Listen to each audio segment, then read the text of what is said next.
منفي فکرونه او عادتونه. اوس ډیر ناوخته دی.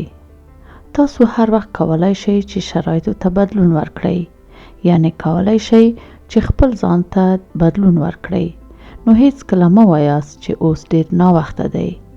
هغه څه چې تاسو یې واقعا غواړئ ترسره کړئ، نو د ترسره کولو لپاره یې هیڅ کله ناوخته نه دی. دوهم، ځان ته دروغ ویل. هڅه وکړئ تل رښتیني واوسئ او خپل ځان ته مو واقعیت ووایئ. زړه کې مو څه ګونګ مه پرېږدئ. تاسو باید داسې یو څوک ولرئ چې تل ورسره خپل زړه تش کړئ. دریم، صبر نه لرل.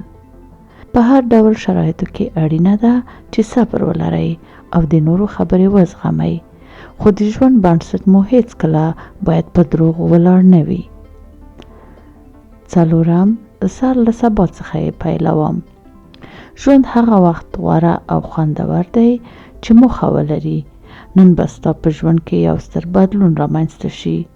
په دې چې د نن کار سبا ته پرېنږدې، نن به ستا په ژوند کې یو ستر بدلون رامنځته شي، په دې شرط چې د فکر کولو وروسته عمل وکړئ. د نورو رټل.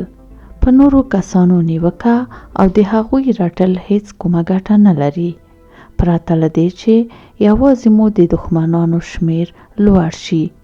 په نورو کسانو نیوکه او د هغوی رټلو پر ځای په خپل ځان کار وکړئ، یعنی خپلې نیمګړتیاوې پوره کړئ. پنځم، ډېرې وعدې یا ژمنې کول. یو شمیر کسان د هر چا سره ژمنې کوي خو عملي کوي یې نه. له دې کار سره مو ټولنیزو اړیکو ته زیان رسیدلی شي. یو مشهوره وینا ده وایي: کله چې غوسه یاست کومه پریکړه مه کوئ، او کله چې خوشحاله یاست نو ژمنه مه کوئ. هغه ژمنې چې ترسره کول یې ستاسو وس کې نه وي، نو غوره به دا وي چې ترې تیر شئ، یعنې مه یې کوئ. د حقیقت پټول. یو شمیر خلک د حقیقت د اورېدو توان نه لري او تل دروغ وایي. هڅه وکړئ چې له داسې کسانو څخه ونه اوسئ او تل حقیقت ووایئ.